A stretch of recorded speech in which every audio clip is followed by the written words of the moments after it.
Hey now, give it up for the Kings, man. Your Sacramento Kings won a game. Not only that, they won a game where the other team's best player did not play.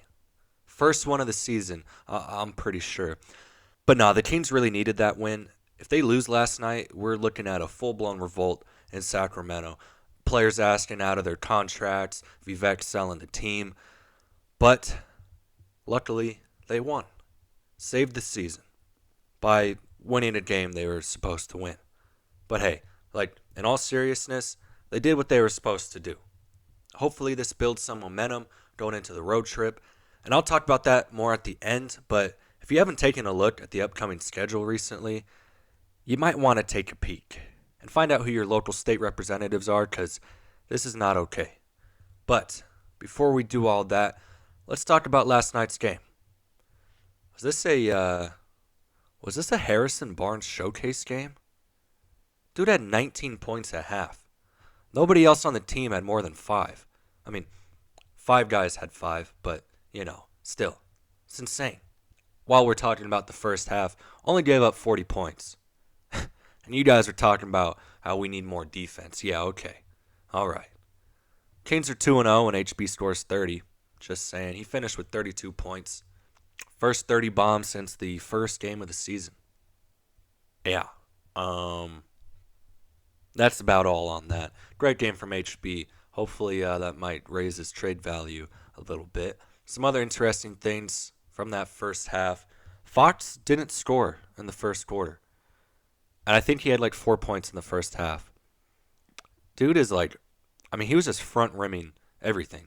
Everything was hanging on that front rim. I don't know what's going on with Fox. He played well in the clutch, of course, but he just does not look like the guy we saw for the first 2 or 3 months of the season. And I guess he could be worn out, I guess. That would explain why all of his shots were short. But, we're only halfway through the season, man. Another thing I noticed from the first half, first quarter, I guess, Davion was the first guy off the bench. With Malik, but you know what I mean. And I think it's kind of in the same ilk of the HB showcase thing. I think we're giving Davion some more run to try to get every ounce of trade value he might have. And I don't know if that's even how it works. I doubt NBA GMs are hey, let me look at the last 3 games he played to decide whether or not I want to trade for him. But I guess it can't hurt, Sasha has a pretty ass shot, man. I don't know why can't fucking play him more. I want to think that after we made some trades, I guess I can't even say after. If we make some trades, I want to say he gets a little bit more time, even if it's just 15 minutes a game.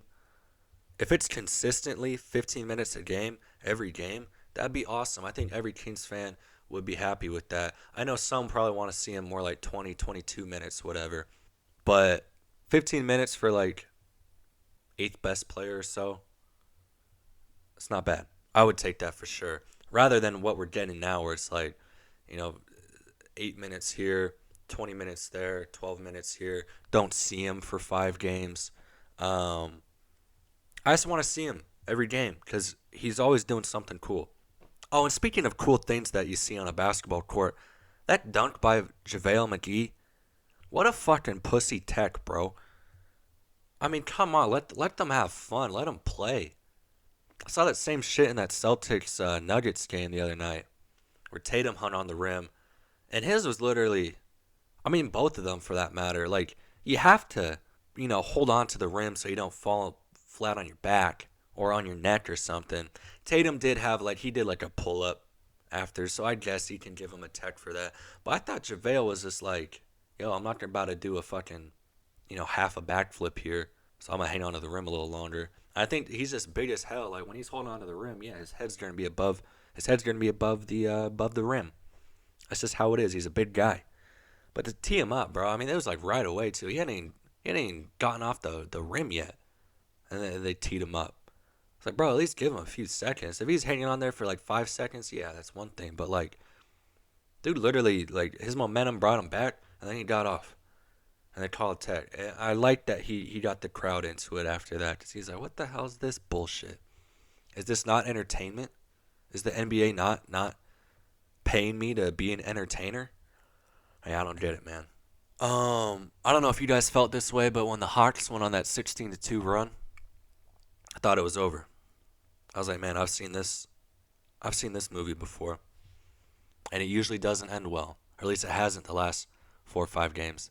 But the Kings answered back, finished the third quarter well. I was really happy about that. And then we came out with the same energy in the fourth. The Hawks didn't go away. They were making some big shots to keep it close, or like within 10 at least. But the Kings battled, and you know, credit the Hawks. But like they have played well without Trae Young. I don't want people saying like, oh, there was no Trae Young, so like the Kings should be winning this game. Of course, the Kings should be winning this game, but like can't ignore the fact that Murray had hit 2 game winners in a row. They had played some good teams, beaten some good teams, and they're still like a solid roster. I know they're underperforming this year, and they're probably about to like shake up their roster a lot at the deadline, but like still a solid win for the Kings, one that they needed, of course. And you also have to factor in that the Kings never beat a team if they're missing like one or two of their best players, and the Kings finally did it. Finally got the monkey off their back, beat a team that they should beat. But I'm saving the best for last year. The Kings. Yes, those Kings, the Sacramento Kings. 24-27 from the free throw line. Give another round of applause, please. They deserve it. Could have used that, a few games ago, of course, but hopefully this is a sign of things to come for this team.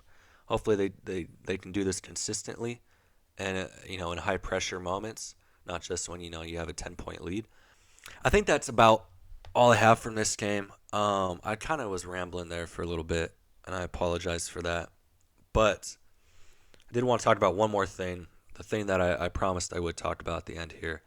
The Kings are about to go on a stretch leading up to the All-Star break where we got 10 out of 12 games on the road after we just had a 5-game road trip. So altogether, I guess it's 19 games. I was about to call it 20. But you know what I mean. That's a quarter of the season. Altogether, 15 out of 19 games on the road. Who the fuck made this schedule? I haven't really looked past the All-Star break, but I'd assume we have like 20 out of 25 games at home or something. Because it feels like we've been on the road all fucking season long. But dude, 10 out of 12 after just having 5 out of 7 on the road, that's insane. Not to mention all the back-to-backs. And yeah, man. Maybe that's why Fox is worn out right now. He's probably seen the schedule like, Jesus Christ, can a guy get a break? God forbid a guy takes a break. That sucks, man. 15 out of 19 games on the fucking road. Unreal. But that's why last night's game was an important one to win. You got to win the ones at home, especially against a team that's been struggling and a team that's without their best player. Hopefully we're back to being a competent team, a good team even, maybe even a great team. Time will tell. Thanks for watching. Go Kings, light the beam.